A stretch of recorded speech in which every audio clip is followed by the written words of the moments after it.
girl in her class asked her if she was transgender. She's the only one in class that has poofy hair, and she wants to know what it feels like to have straight hair. So today's treatment is called Nanoplasty. Oh, look at, did you see? Do it again.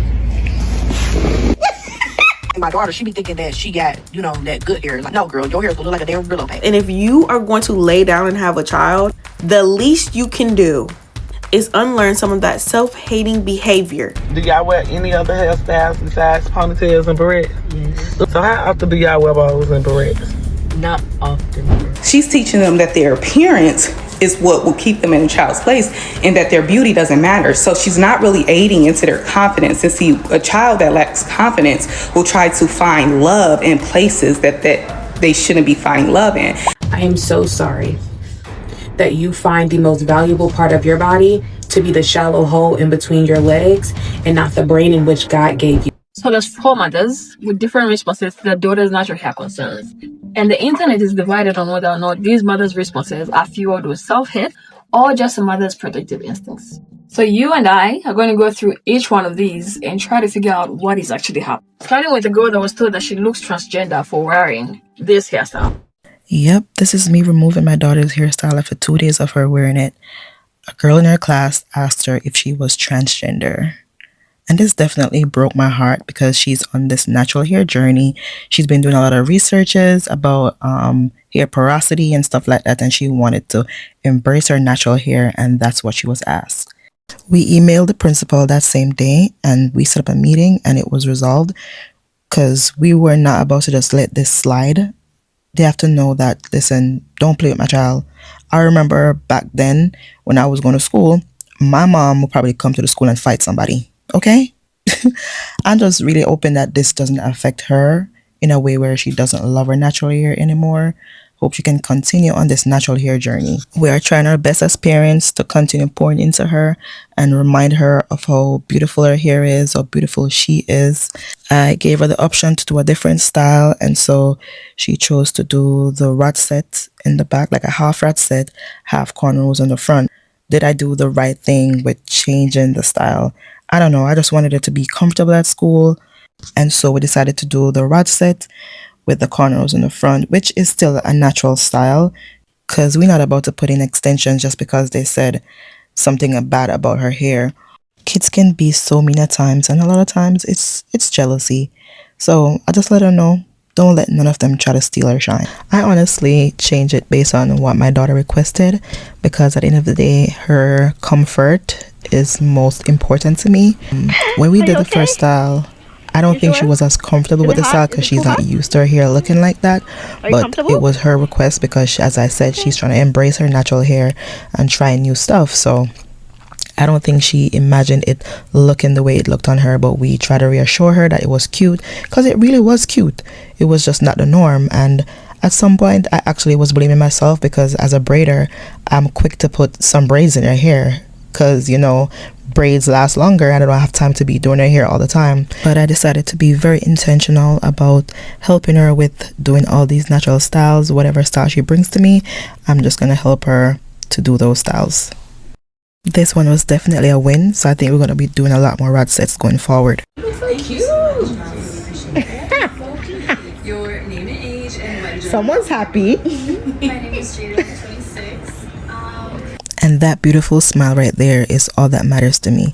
Whatever she's comfortable with, that's what we'll be doing. It's just very unfortunate how mean kids can be, but I try to remind her that once she loves it, it doesn't matter what anybody else thinks. I'm also reminding her that we will always be here to support her with whatever hair choices she makes. Thanks to everyone who reached out, and thanks for all the nice comments. I'm definitely going to have her read some of them. So somebody under that says, changing her hair means they win. Why should you teach her to change her hair in response to another person's comment? I'm confused. All this because somebody asked her a question that made her feel uncomfortable? This was a missed opportunity for a more valuable lesson. And what lesson really should that have been? Mind you, this change was from one natural hairstyle to another. I personally don't think she did anything wrong. I think she covered the basics just fine. She made sure to alert the authorities at school. She also sat down and talked to her child. She says that. And then she went on to now change her hairstyle as the child requested because she felt embarrassed or whatever.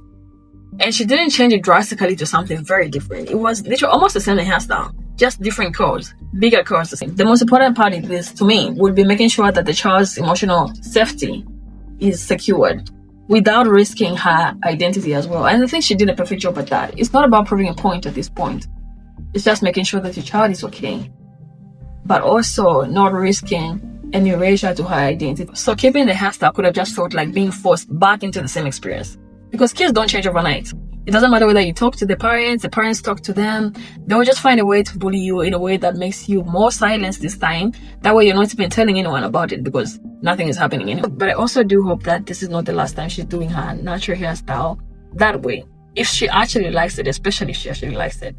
I hope this is just a break to get comfortable enough until she's ready to go back to it. I hope that is not an abandoned hairstyle. On the other hand, I understand everybody is saying you shouldn't have changed it to begin with. I think these people have the child's interest in mind. 100%. I think they want to make sure the child knows not to change themselves for bullies. They're trying to make sure the child challenges rigid norms. They're trying to make sure that the child also learns long-term acceptance of her natural hair. Valid points. All of them. I'm with you. But it can't come before somebody is emotionally ready to do so. You cannot teach a child bravery by throwing them back into harm. Re-traumatizing a child is not a way to build resilience. So as long as there's a plan in place to help her get back to the desired level of confidence or unbotheredness that it takes to wear your hair however you want to, I think this is an appropriate response. But what if your child comes to you and says, I want straight hair because all my friends have straight hair and I really want it? Would you consider a chemical treatment? Ella has been complaining that she's the only one in class that has poofy hair, and she wants to know what it feels like to have straight hair. It breaks my heart that this is starting so early, but at the same time, I'm not going to hold her back if she wants straight hair. I want to show her how versatile her hair can be, but I do want to be smart about this. My favorite salon does Nanoplasty. It's supposed to be one of the most healthiest straightening options because I do not want to damage her beautiful hair. So I have to wash her hair and prep it before her appointment today. As much as I want her to keep her curl, I also understand what she's going through. Come along on our journey as Ella straightens her hair for the first time. I see so many opinions about getting my daughter's hair straightened today, and I respect it. I love hearing so much mom's perspective, so thank you. So today's treatment is called Nanoplasty. You guys know I'm going to my favorite salon. With Nanoplasty, it is not a chemical straightening and it does not harm your hair. Super safe on kids and pregnant women, and the biggest thing is this lasts up to 6 months. The only downside, it takes about 4 to 5 hours, but honestly I don't mind once it's something healthy and safe for my daughter's hair. I don't want to ever damage her hair. That's why I took my time to do the research, finding the right salon with the best treatment. I'm so happy for Ella. I literally am loving the end result. Once she's happy, I'm happy. Okay, before we even start responding to that, let's just go through what a nanoplasty is. It's a chemical treatment that is used to straighten hair.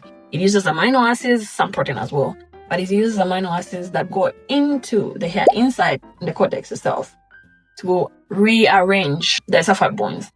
Basically, our hair texture, our curl pattern is determined by the disulfide bonds. But two characteristics of the disulfide bonds, which is the number of disulfide bonds and also the pattern or the positioning of the disulfide bonds. So what the nanoplasty does is, when applied, it remodifies that pattern of the disulfide bonds, therefore changing the curl pattern, the curliness of your hair, the coiliness of your hair, making it straight. With time, it washes off. But first, you have to seal it in with heat. So that's why they're using heat after applying it, to make sure it's sealed in there. But after months, 4 to 6 months, as you keep washing your hair, it also kind of reverts back to your natural state. So it's not necessarily true that it's not a chemical treatment. It is a chemical treatment. And I feel like a lot of people are like saying, it's not a chemical treatment, this and this, because for some reason we believe that chemicals are bad.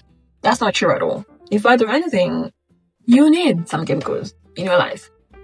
What she should say, I think what she means to say is that it's formaldehyde free, which is the cancer-causing chemicals that you used to find in relaxers or some other keratin treatments as well.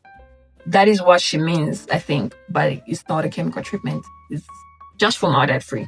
At least most of them are supposed to be formaldehyde free, but sometimes it's marketed as a formaldehyde free treatment, but a lot of formulas still contain aldehydes and similar chemicals. It reduces frizz, it straightens your hair, and the results last for 4 to 6 months. But the real issue is the excess heat that is used to seal in the product, which can trigger significant hair fall, especially if you have weak hair, split ends, or chemically processed hair. So even when the nanoplasty itself is formaldehyde free, you can still run the risk of heat damage. And I say this because somebody in the comment section suggested, why don't you just give her a silk press? And she says this. And for everyone asking why not a silk press, that's repeated high heat. Now, isn't that more damaging long term? Look, I understand parenting is hard. I'm not a parent, but I can only assume that it's hard. Actually, I know it's hard. That's why I'm not one. And even sometimes when you think you're doing the best you can, you're probably still doing something wrong. I understand all that. And in this instance, I feel like she hasn't really taken time to, if she really means to explore other options, I think she hasn't taken time to think through this. Because this treatment is supposed to last 6 months. How are you going to be able to access this child's natural hair and explore those other options if half the year they're having this threatening treatment? And also, 6 months is a long time. It's enough time for a child to have already internalized certain unhealthy beauty standards as the norm. So to come after 6 months, and that is if she didn't have the heat damage, by the way. So to come after 6 months when the hair finally reverts and say, okay, let's go back to these other hairstyles, when she's probably already thinking this is the best it can ever be, it's going to be harder for you. Because right now it's just, oh, I just want to look like my friends, like everybody else. But 6 months later, this could be hard. Nanoplasty retouch. So tell me, what did you do today to your hair? I blow dried it. Just blow dry? Yeah. How good is that? Has it been easy or it's been hard? I feel like it's been easy because my old hair, oh my God, I couldn't get a brush through. I think we need to pin that old hair. They need to see how nasty. It was. Meanwhile, the old nasty hair is just her natural hair in its natural state. You see how easy it is to end up in a self-hating position even though you didn't originally intend to? And even if you reaffirm how beautiful their hair is at home, you cannot be sure that everybody else that you expose them to is doing the same thing. What if your hairstyle is exactly like this one? Literally reminding her of how nasty her hair is and laughing along. So while you may not be intentionally teaching her that fitting in requires altering yourself, your hairstylist might be doing that for you. If this is really about exploring other options, I actually absolutely agree with the comment section. A silk press is a better option. It's a short time period of exploration. You can quickly go back to switching it up to other things as well. 6 months is a long time. Give her a chance to feel just as pretty in a straightened hair, just like she does. Oh, look at, did you see? Do it again.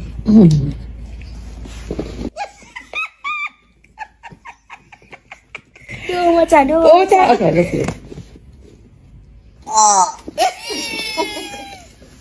And also feel just as beautiful in her natural hair, just like she does as well. I love your hair. Thank you. You're welcome. It's an afro. It's actually great to show her that straight hair can be an option as well, but you should feel just as proud being in a natural state with your natural hair. So if you really mean to explore different ways together of, different styles, different ways to, take care of the hair together. I really don't think it's emphasized enough just what it takes to get from this to this and follow the course when you really want to give up. Georgie got sister locks going into her 7th grade year. Well, the summer of her 8th grade year, she combed them out, and because of the process of sister locks, she had to big chop her hair. She had never seen her hair that short and she struggled, especially as an 8th grader. We put her on a moisture regimen because while we get to length, we have to focus on moisture and getting her edges back. Now, a big struggle for her was she just did not feel cute in the styles she needed to get the moisture back in her hair. Now, to be on a moisture regimen, you have to shampoo and condition once a week. So in order to do that, you want to do simple styles. So this was the process of her learning how to shampoo, condition, and detangle her own hair and figuring out what it is that you put in the hair after that to keep the moisture in the hair for that whole week. So she experimented with different styles, and let me tell you, she really wasn't feeling this because she felt like her texture and her length was just way too short for what she felt comfortable with. But sister girl tried and tried. She went through our September challenge and learned how to style her hair as well as the right products to use, but there were days she felt defeated. Days where she just wanted to say, forget it, just give me a cute style. I don't care about my health anymore. People at the school like more like your texture. It's cute. It is cute. What do we need to do to get past this texture and length issue?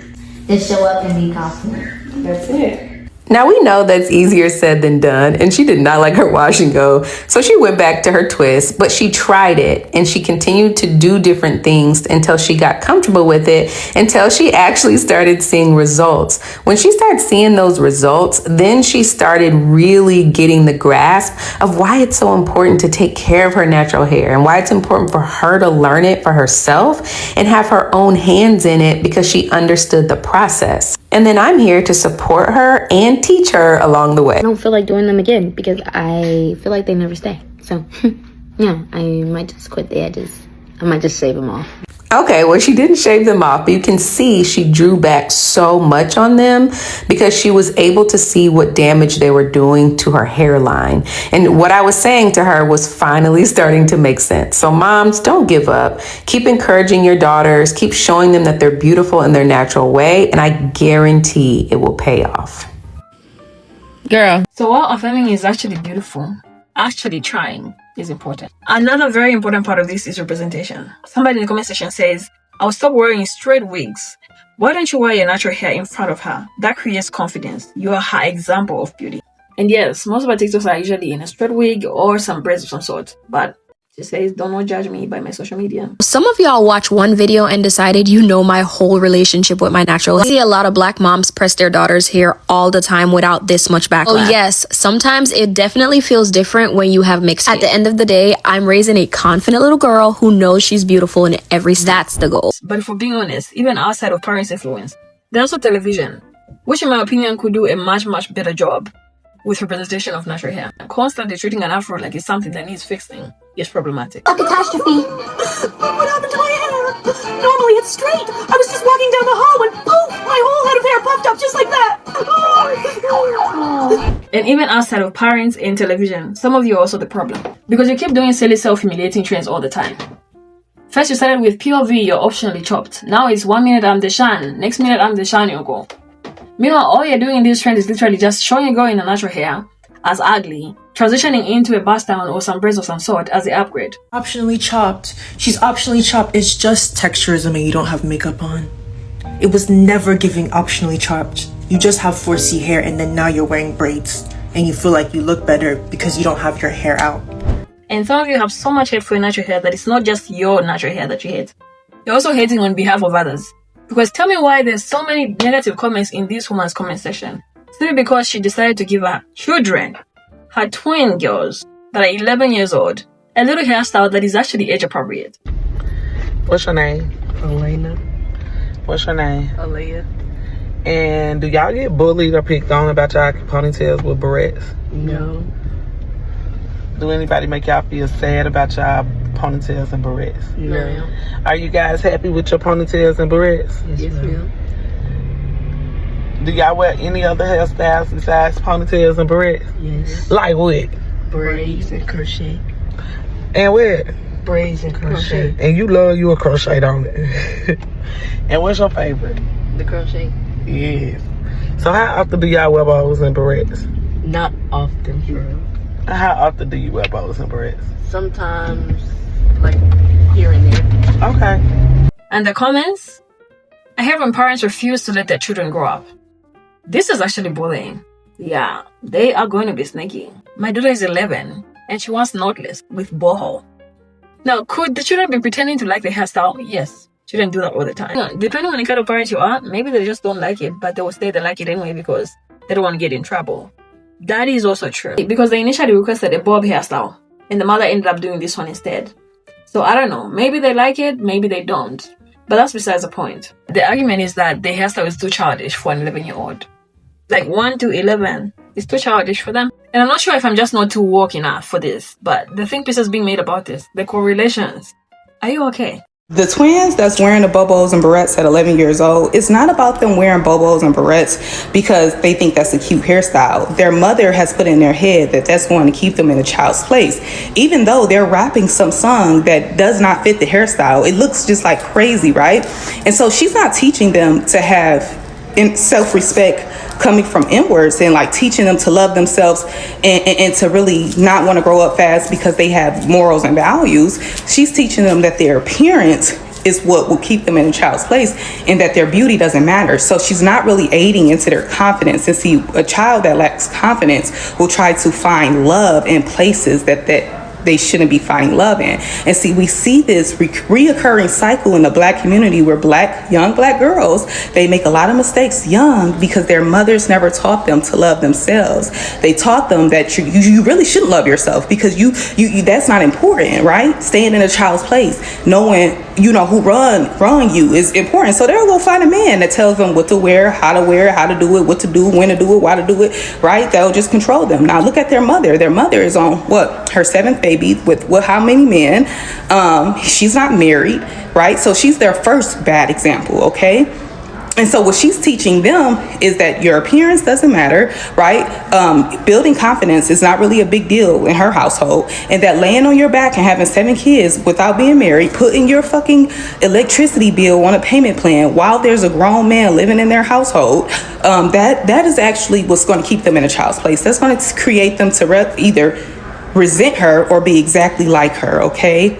And so when your children have to hide things from you, that's going to actually force them to grow up fast, because they're going to have to learn how to think like independent thinkers instead of their mother actually putting effort into teaching them to have confidence and teaching them to respect themselves, while also teaching them the importance of beauty, of inner beauty and outer beauty, because those things, they do matter, okay? And so that's why we also see a common denominator of Black women having a really hard time in early adulthood with their appearance and keeping themselves up in their hygiene and doing their hair and really perfecting themselves the way that they want to be seen. So they go and start mirroring people and being followers instead of leaders, right?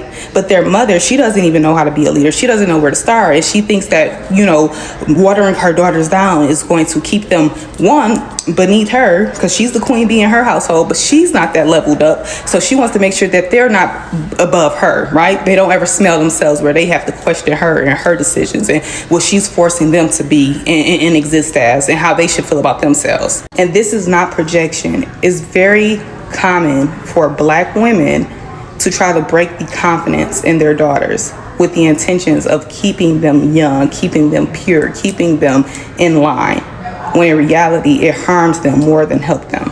How is wearing a natural hair not teaching your children not to love themselves? Now natural hair doesn't build confidence. And the way you went and dug into this woman's life just to make correlations where there isn't. I feel bad that she actually had to come back and tell us about her entire life story, which she didn't owe to anybody, but she did anyway. This was about hair. How did it get to all of that? The comments. The comments are deplorable. And not only are Black women bullying these little girls, but they're sexualizing these little girls. And my question becomes, if Black girls can't be children and we want to adultify them, who are we adultifying them for? Because it can't be the 11-year-old boys in their class. Who are they appealing to, and why do you want them to appeal to them? Secondly, I find it alarming that Black women always speak about stop policing Black women, but adults are policing children and the manner in which they present themselves in the world. And what I have to say to that is this: I am so sorry that you find the most valuable part of your body to be the shallow hole in between your legs and not the brain in which God gave you. But most of the people are bird brained, so I'm not surprised by the semantics. You know what I mean? And really what's bothering me about this entire conversation is that a lot of times we blame the issues that we have in our community on Black men or society. But that comment section is exclusively Black women. That comment section is Black women telling these girls, you need to look older. You need to style your hair differently. You're going to be fast. They're probably pumpkin. These are 11-year-old children. And my question, bigger question, is if Black women are supposed to be the gatekeepers to protecting Black women, and we're not even protecting Black children, what does that mean for Black girls, Black women, and every other facet of life? Because this is deeper than hair. So we're sexualizing girls, so that means that we're sexualizing women. We're bullying girls, which means that we bully women. We're telling girls that their looks are tied to their value, which means that we're telling women that their looks are tied to their value. You see how it all is intertwined. But again, many people believe that their most valuable asset is again in between their legs and not between their ears. Honestly, the only reason I can think of that some of you act this way is because you're totally convinced that natural hair is ugly. And you think everybody else that thinks otherwise is pretending. Which is why you then go out of your way to remind your children that have some level of self-confidence and some level of self-love. Which, I don't know how it happened, glory be to God, but being raised by you, that shouldn't have been on the table. You go out of your way to tell them that their hair is ugly. And my daughter, she be thinking that she got, that good hair. Like, no, girl, your hair's gonna look like a damn Brillo pad. You have to stop speaking to your little black girls like their beauty is less than. You told your daughter that you think you have good hair. Your hair is like a Brillo pad. Why are we not considering her hair to be good? At some point, you guys have to heal from your childhood trauma. You cannot always blame it on, well, that's just how it was. My mama talked to me like that. I'm all good. I'm still good. I'm still okay. It is very anti-black to tell your child that they are not good enough. If you hate yourself, you should not have children. If you hate the way you present, if you hate your blackness, you should not have children, because all those children do is grow up and they start to perpetuate the same hate that you spewed at them. They put it onto other young black children, other young black girls. Darker their peers are, they treat them worse. The more kinkier their peers' hair is, they treat them worse. All because they're like, well, I may be ugly, but that person's uglier. And it's all top behavior. I am tired of meeting little black girls, and I have to try and reprogram their brain just in case, because some of you guys dealing with so much self-hate, so much vitriol towards your little black daughters. You are old enough to learn better. You are old enough to do better. It's annoying at this point.